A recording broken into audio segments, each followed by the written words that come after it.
Thank you so much. Good morning to everyone. Thank you, Mr. Chairman. This meeting is being conducted, obviously, with member and audience and staff participation in person and remote. Notice of the meeting was published July 29th, 2025 on the LDP website for both the House and the Senate. And the LDP and the commission agenda was posted outside of the LGC offices and on the website this past Monday. The meeting is being recorded and will be, once I work out the problems with LDPC, posted on the commission website as soon as possible. Thank you, Mr. Chairman. Thank you, David. Today we have several catch-up administrative items on our agenda. First off is the approval of minutes from April 23, 2025. Those minutes are included in your packet. Do we have a motion to approve the minutes from April 23rd? So moved. Senator Dush, Representative Freeman. Mr. Chairman, if you'd recognize Representative Miller, please. Representative Miller? Yes, thank you, Mr. Chairman. Oh, okay. Oh, you're in the room. Excellent. Thank you. I didn't see your name on this screen, and thank you, Representative Miller. You are recognized. Thank you. On the minutes, for the April 23rd minutes, there's a typo on the last page where the word date should be actually data. So I'm not sure, there's been a motion and a second, so I'm not sure how this works, but I would recommend and ask that the motion could be amended to include fixing that one typo. I'll amend my motion. I'll accept the amendment. All right, we have thank you, Representative Miller, for catching that.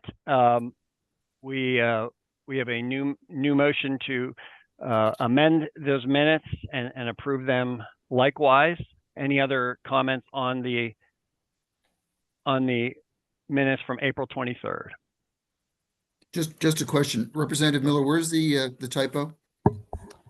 It is on the final page of the April 23rd minutes. It let's see, 4th line from the end. 2, 3. With the sentence beginning, commission members' interest to the Legislative Date Processing Center. Yeah. Oh, I see it. Good catch. Thank you. Cut that, but I wasn't going to say anything. Those are the type of eagle eye editorial changes that give me nightmares.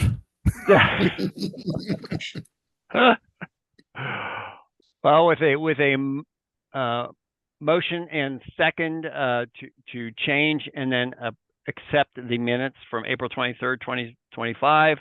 Do I have any negative votes on approval? Seeing no negatives, the minutes from April 23rd, 2025 are approved. Next on the agenda, meeting minutes from June 11th, 2025. Do we have a motion and a second to approve? So moved. Moved by Representative Freeman. I'll second. Oh, go ahead, Lee. Seconded by Representative James. Any further comments on the minutes from June 11th? Any negative votes on approval of the June 11th, 2025 meeting minutes? Seeing none, hearing none, the minutes are approved. Next item on the agenda, we will be looking at financial reports. I will turn this over to David. We have to do April, May, June, and July of 2025. David, the floor is yours. Yes, thank you, Mr. Chairman. I'll go through these all together, and then we can probably approve them in a single motion. And of course, prior to that, I'll be happy to answer any questions. As the chairman suggested, we have 4 monthly financial reports for the commission to approve and scrutinize that span the end and the beginning of a new fiscal year. If you direct your attention to 3A, which is our April financial report, You will notice that we had monthly expenditures out of 2425 of $91,468.79. You will also notice in the 2223 appropriation, you will see a transfer of $808,855.71 from 2223 into 2425. It is common practice that we are required in the budgetary process to transfer no more from prior year appropriations than the extent of a quarter's previous expenditures. We waited to transfer the 808, which represents 3/4 of transfers, and Sonia transferred that forward. And the $12,449.07 represents annuitant healthcare premiums for retired commission employees. Moving on, there is nothing. Let's check out the checks for the checks written in April. You will notice on April 4th that transfer of the $808,000. You will notice a credit to the code account of $10.80 for second-class township code supplements that were sold. And then on April 17th, you will see the annuitant benefit check that was written. No expenditures other than the credit to the code account in the code account itself. If you direct your attention to 3B, in the month of David, May, Chairman, if you don't mind. Sounds like we have a to ask- question. Yes, please. Senator Dush, thank you. David, the transfer from the 22-23 to 24-25, do we have any other money that hasn't been lapsed over? yes, none of our appropriations lapse, Senator Dush. So we have, and you will notice the evolution as we discuss these financial reports. We have our current fiscal year. We have the 24-25 fiscal year actually that ended at the end of June, and we had 2 prior appropriations. Now we've been doing our level best to transfer forward in accordance with the protocol that I mentioned to you. You can't transfer forward any more than you've expended in the quarter prior to the transfer. And another thing that is a stipulation on these transfers is your transfers forward cannot result in you exceeding your annual appropriation for that particular year. And we'll see that dynamic in the later financial reports. So what you see here, Senator Dush, is the sum total of all of our prior year appropriations. We make sure the commission sees that every month. So right now, we only have, as we speak, and we'll go through the financial reports in hindsight, but as we speak, we have the 24-25 appropriation and the 23-24 appropriation, in addition to whatever we get upon budget settlement for 25-26. I hope that But- answered your question. Well, in part, pardon me. But this, we're going back to 22-23 and skipping over 23-24 in order to transfer that into the 24-25, that 808. Was that money there in 22-23? We didn't use it, or how Yes. How yes, did we that go money, over? That money was there in 22-23. so that was unlapsed funds? Yes, all of our funds are unlapsed and we transfer forward. It's a cascading effect as the years progress. We have been typically averaging until recently out of our 1.283 appropriation every year. We have been until probably the last fiscal year averaging about 1.1 to 1.15 in actual expenditures per year. So if we're prudent about our practices, we always have some transfer. We always have something to transfer from a prior year appropriation. We try to avoid deficit spending at all costs, unless it's absolutely necessary. Now, with regard to the annuitants benefits, okay, it is probably better for us. It's better bookkeeping for us to not have a lot of prior year appropriations sitting out there. We'd like to I agree. eliminate those as possible. So what we are doing is, although the budget that we present to the commission membership includes annuitant benefits, what we do is we take that charge out of prior year appropriations. It gives us a little bit more breathing room for contingencies in the current year's appropriations. And it also helps spend down prior year appropriations. Some LSAs actually use their carrying costs out of prior year appropriations to exhaust them. But this process, absent any guidance from the commission, has been working for us. We transfer forward. We've got 2, maybe 3 years of prior year appropriation funds outstanding. So that's been the practice thus far. Okay, do we have anything prior to the 22-23? Do we have any unelapsed funds sitting in there from there? No, aside from the code account, which you can see on the sheet, Senator Dush, everything that we have is in front of you. There are no other accounts that the commission has that hasn't been made transparent to both the membership and the public itself. Okay, so what we have in prior unlapsed funds is basically 1.2 from 22-23 and 23-24 as a balance from those prior year funds. And then am I correct that we have 1.2, another 1.2 basically from 24-25?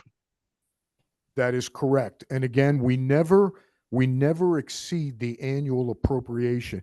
You can see from right at the turn of the fiscal year, I know we're jumping ahead, Senator Dush, but for the purpose of explanation, if you take a look at the June statement, okay, you will see that there was a transfer in from 22-23.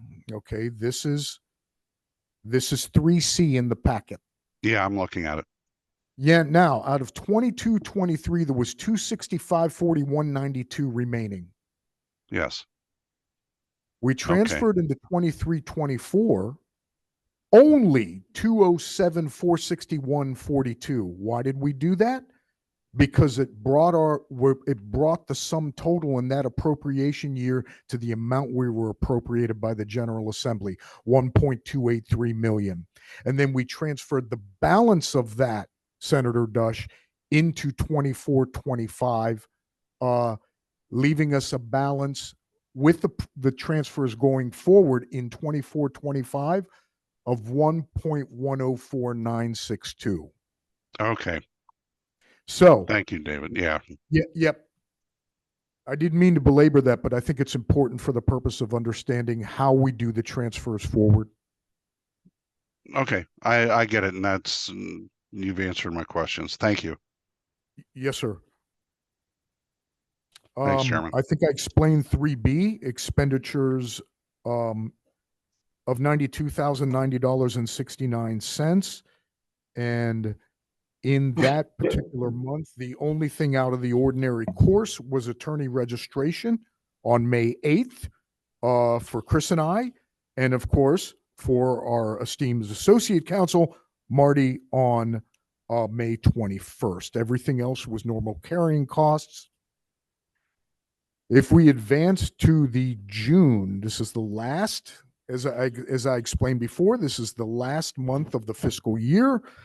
And I explained the transfers forward from 22-23, which broke down between 207 into 23-24 and 53 into 24-25, and expenditures of $91,327.24.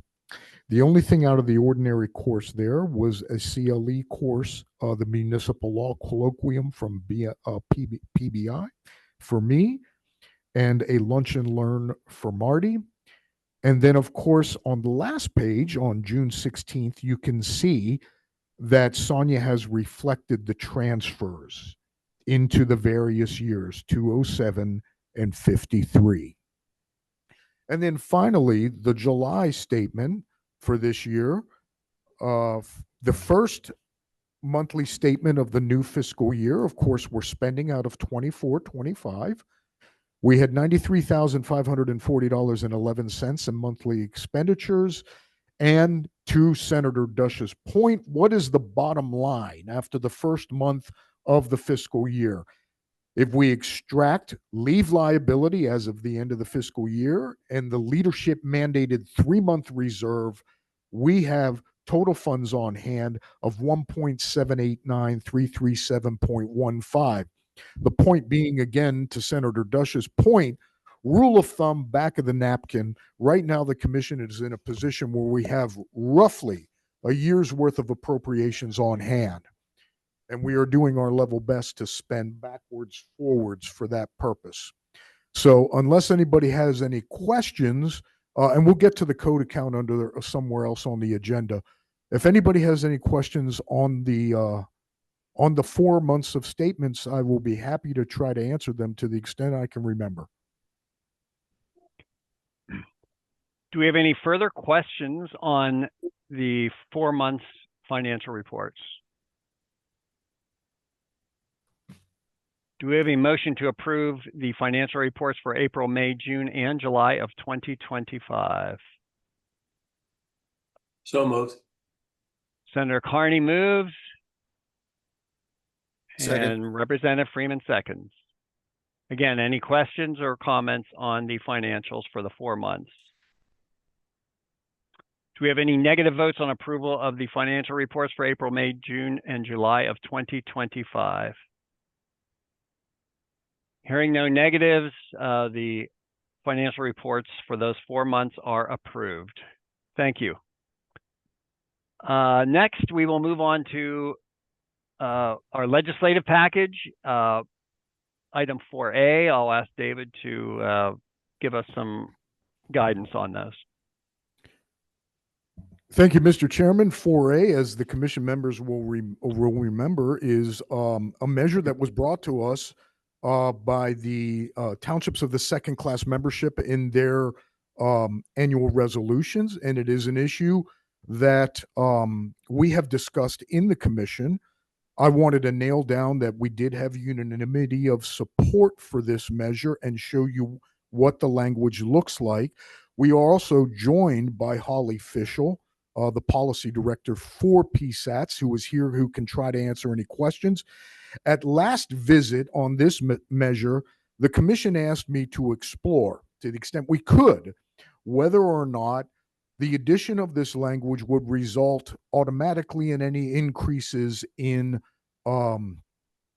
workers' compensation premiums. Of course, as Holly and I have discussed, this is intended to apply to volunteer EMS and fire predominantly. There is one major insurance company that applies to them, SWIFT, in most cases. And this measure is also essentially a codification of what was articulated in case law already, meaning that if the governing body under current law, okay, this is current law, authorizes under a different provision of workers' comp, if the governing body authorizes volunteer emergency services to participate in fundraising activities, Commonwealth has found that they are covered by the workers' compensation premium.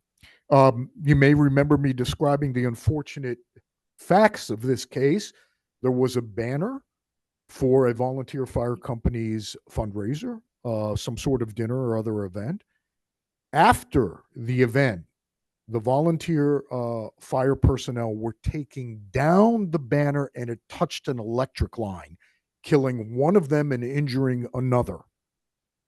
And it was determined by Commonwealth Court that because the municipality had authorized the participation in the fundraising event, it was covered under the catch-all phrase in the workers' compensation law that defines an employee as being someone who is doing duties as otherwise directed by the municipality.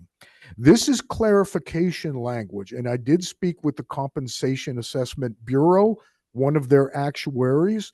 They told me that there was nothing in and of itself in this language that would result in an increase in workers' compensation premiums. Of course, carriers are always able to increase premiums as they see fit. But because of the existing case law and the fact that this amounts to a clarification of existing authorization, we believe that it won't have a deleterious effect on workers' compensation premiums. And with that, if unless there are any objections, after we field any questions, if we can get prime sponsor volunteers for this piece, we can move forward and add it to the commission legislative package. Thank you. Do we have any questions or comments from the members on the proposed legislation? Senator Kiefer would like to be recognized. Senator Kiefer, Yeah. thank you. Thank you, Mr. Chairman. I do have a concern with this. I understand there's right now they're saying because it's just a clarification that we don't intend any additions in premiums. But as all of you have seen your insurance bills lately, it seems like they're scouring and dissecting those bills, and there's additional fees being added and reassessments, and then numerous reassessments. I believe in the immediate, you're right, this will not have any impact on it. But going forward, as they're trying to make up losses or, set budgets, that this could have a negative impact. And since it's already been tried in the courts, right, and the courts have determined that it is covered if you are providing a duty as requested by the municipality, I think we already have a solution to this. This is a solution to a problem we don't necessarily have. So it does give me pause.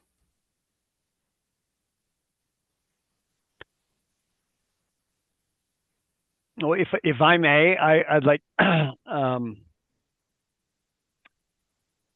I think it's important to remember that this is the actual payers of those premiums, which would be the local governments. They are the ones asking for this clarification. I think they want to make sure that if a volunteer is injured, that those people are covered. They are willing to say we want to clarify this language, even if it means by some weird nitpicking.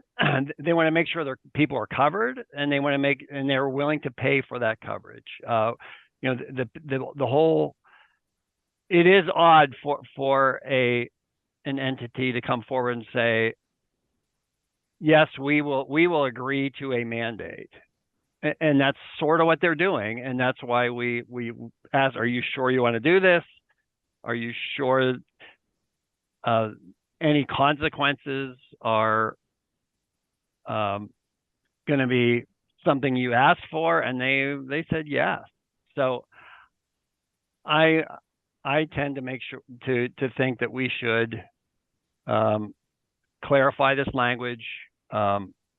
That way, going forward, any volunteers will be covered, and it will also give peace of mind to the municipalities themselves, that what they are paying for at any given time will cover volunteers. Mr. Chairman. Senator Carney. Thank you. I agree with you on this. I think in this case, clarity is probably the most important thing, where people actually understand what they're sort of dealing with in their relationship with their insurance companies, et cetera. I think it's a sad fact that our volunteer fire companies and EMS ones, which are all in crisis across the entire Commonwealth, the fact that they have to do these kinds of fundraisers to try to, keep doing their jobs that we desperately need them to do. I think it's important that we step up and that we follow through on this. Representative Freeman. Thank you, Mr. Chairman. I'm in agreement with you and Senator Carney. I think it's always wise to put into statute what the courts have determined we need to do. Otherwise, it opens the door to other interpretations by a future court as to whether the original decision is still valid.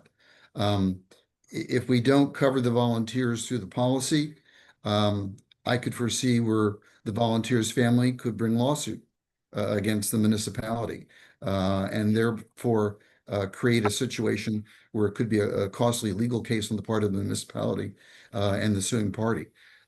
This will kind of settle it in statute, and I think that's worth doing. Mr. Chairman, if I might, I found it, just by way of background, I found it interesting that the workers' compensation law covers organizing a fundraising event. I suspect that the General Assembly probably meant everything temporally along the line that was related with the fundraising event, but the fact that it was restricted to organizing is sort of counterintuitive and leads to the type of obscurity that would militate clarification, because it stands to reason that if you're covered for organizing the fundraising activity, you should be covered for participating in it as well. But that's another impetus for this. But we work by consensus. So if there is any objection, commission members are always able to bring legislation that we have individually, even if we don't get the consensus of the membership. Correct. Any other comments? Senator of your Kiefer would thoughts? like to be. Yeah, Senator Kiefer? And just one other thought on this, it is the insurances that are making all of the EMS and first responders, that is one of the biggest cost drivers they have, are the ever increasing insurance, not just the rates, but everything that's required to be covered. That is really what has become cost prohibitive. Thank you. No, just for clarification, workers' comp premiums are paid by the municipality. Is that correct, David? That is correct.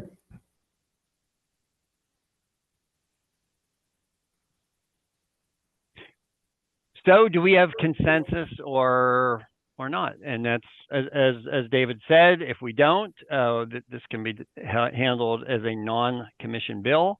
But today we are seeking to see if there's unanimous consent among commission members to put this through as a commission-sponsored bill. Are there any objections? Senator Kiefer. Yes, Senator Kiefer. Okay. Is Okay. anybody interested in prime sponsoring it outside of it? The commission staff can assist. I would be happy to do that, David. And I'd be happy to do it in the House if you want two versions. Mr. Chairman, I'd be Sounds happy good. to join you on that. Great. So, Okay. All right. Thank you. We have one other bill. Is that correct, David? That is correct, Mr. Chairman. If we could Now- talk about that now. Yeah. Thank you, Mr. Chairman. Now, this is a different type of request. We had feedback after we had introduced the Title 8 and Title 11. Remember, we did code wide here. Memorials for first responders. All of the commission members have signed on to those bills. The prime sponsor in the House is Chairman Freeman, and the prime sponsor in the Senate is Chair Kiefer. We have a number 1738 for the House bill. We do not yet have a number for the Senate bill. We're still letting rank and file sign on to that particular bill. So the counties decided that their language related to memorials, their authorization, they would like it harmonized with the particular package that the commission has put together. So consistent with our consolidation process, and this is where our hard work pays off. We've consolidated Title 8, we've consolidated Title 11, and we've consolidated Title 16.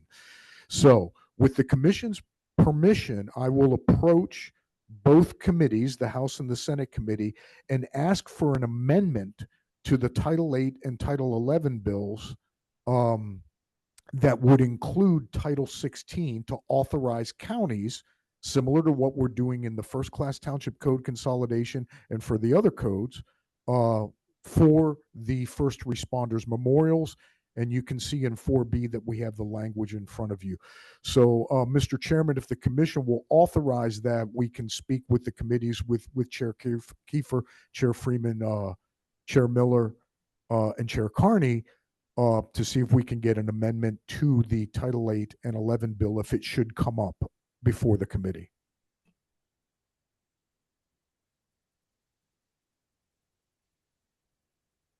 David, I'm looking at the language and maybe I'm missing something. The definition of first responder, and maybe I should have caught this before, does not include police. Other than home rule counties that to which the county code would not apply, there really aren't any county. You have them in Allegheny County, but there really aren't any county level police. I mean, we could add that. But if they wanted to do a monument to, say, policemen who've been killed in the line in the county, it doesn't say they were necessarily county police. If the commission, I see your point there, Mr. Chairman. If the commission is on board with that, we can make sure that the amendment reflects police as well. That's a point well taken. They are emergency responders, and the monument need not, the contribution or the creation of the monument need not be related solely to county personnel. Right. Yeah, as most of the others in the list are not county personnel. I think that would be a good addition.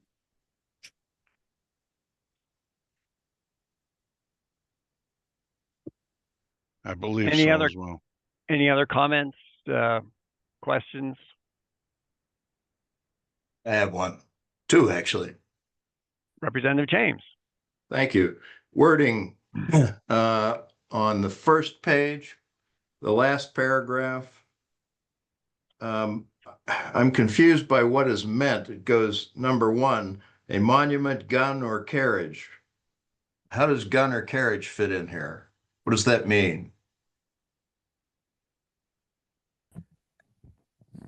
That is language that has carried over from previous iterations of this and is related to veterans memorials. If you'll take a look at the new proposal for 16155, Representative James, you'll see it's monuments to war veterans and first responders. So you wouldn't have a gun or carriage for a first responder, but we have typically seen these types of memorials that need upkeep to veterans and war memorials.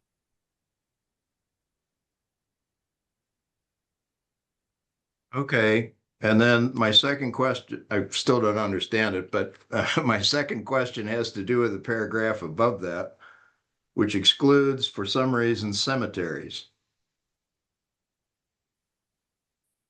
Why is that? I don't get it. Is cemeteries anywhere within the language? It's the second and third line of the paragraph 16167. Other than Just- cemetery, yeah. It's Go ahead, curious, Chris. curious wording, no doubt by, Representative James, I think I can add some explanation for that. There is a separate article in the county code that deals with county responsibilities over veteran memorial at grave sites and things like that. And there's a specific set of responsibilities that go along with that. I think this was separating the two concepts. But this is existing language. I don't even think that in 2018, when we updated the county code, that we changed this. okay.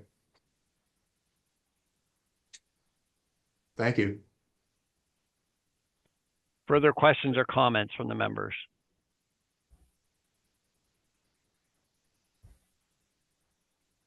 Well, I will assume that the addition of the police language is agreed to, and then I will ask if there are any other objections to proceeding with the amended language to become a bill for the commission.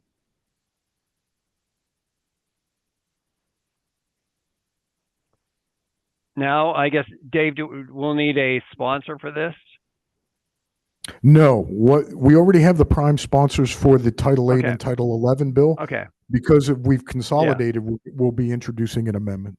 excellent. We just wanted to make sure that we had the commission's endorsement before Okay. we amended commission bills. We don't like doing that unless the commission is behind it, although Right. it's the prerogative of a member. Sure. All right, looks like we should proceed with that. Thank you, David. Thank you, Mr. Chairman. And next, we will move to update on code distributions. David? Thank you, Mr. Chairman. This goes back to Senator Dush's point about money in our appropriations. And you've noticed from the financial reports, we have approximately $275,000 in our code account. Since the creation of the commission, one of its duties has been to distribute codes. We have been going in a direction of electronic availability of the codes, of course, in their most current form. They are available on the commission website and through LDPC, but we still print written codes. I, for one, being an old timer, appreciate a written code in front of me if I'm looking at something. And because we have this money, we agreed last November to work with the Boroughs Association to distribute borough code supplements to their membership. They are still responsible for getting the permanent editions. So I wanted to get back to the commission with some numbers related to that and seek authorization from the commission. Now the Act 14 of last year consolidated Title 16. Excuse me. I'd be seeking the commission's permission, as we have in the past, to distribute permanent editions of Title 16, the revised county code, to all the counties. It's approximately 7 copies a county. I figure we'll need 1,000 copies to have some on hand and distribute anywhere between 750 and 900 to the counties. So the previously approved distribution to the boroughs will be an outlay from the code account of $23,100. And if the commission will authorize it, we are looking at $12 a copy for the county code and 1,000 copies for distribution and to have on hand for member requests. And so if the commission will approve it, I would request the ability to expend from the code account $12,000 for the distribution of Title 16, the county code, to the counties across the Commonwealth. I'll make the motion if we need it. Senator Dush, we have a second. Second. Senator Carney. Oh, I'll let Representative Miller. Thank you. Any further discussion on the code distribution authorization? Any negative votes? Seeing none, hearing none, we approve those distributions and the cost incurred to do that. Thank you, David. Other Thank you, Mr. business? Chairman.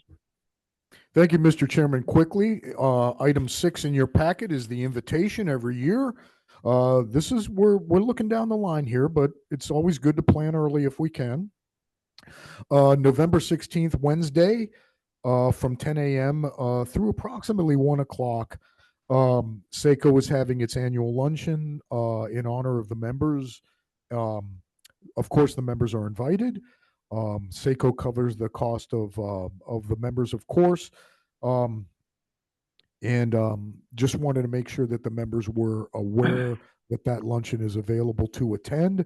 Mr. Chairman, if you would recognize Julia, she can give you an update on our progress with the symposium for August 9th this year.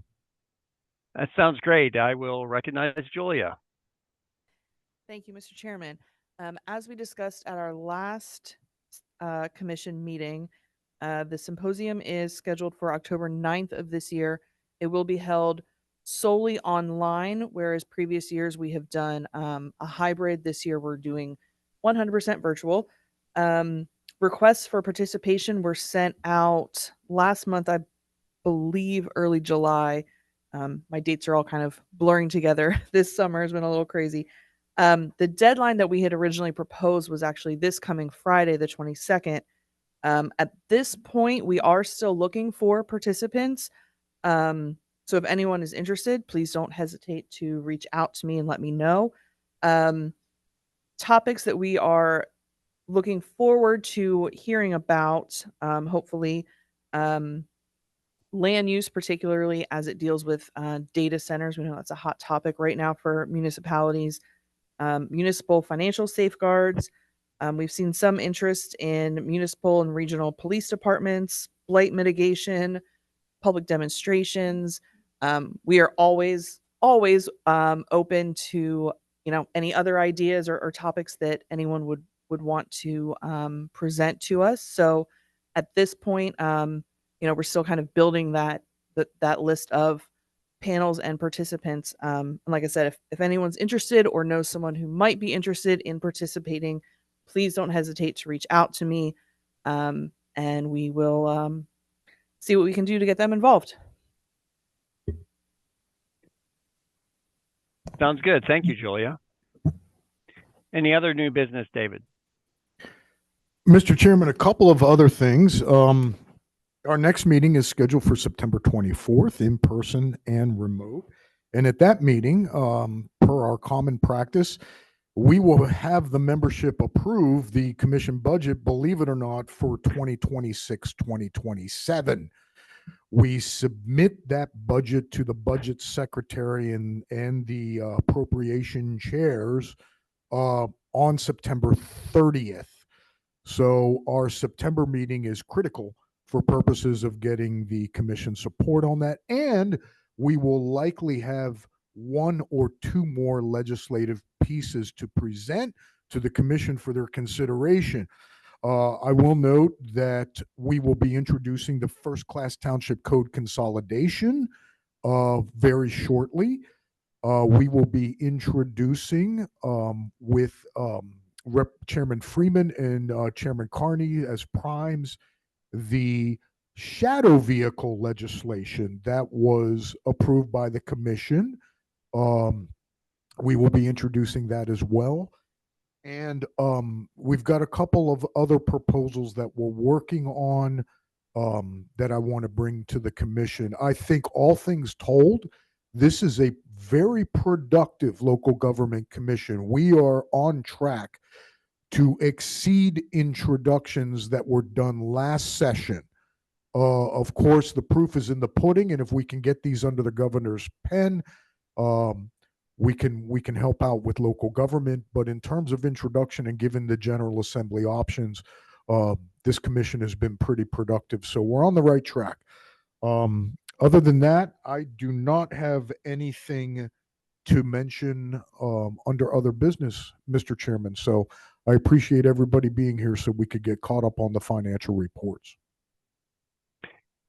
Thank you. And as we talked earlier, David, you brought a chuckle to my face again when you talk about the proposals for next year's budget as we anxiously await the finish of the budget for this year in the General Assembly. So something to chuckle about. But be that as it may, do I have a motion to adjourn?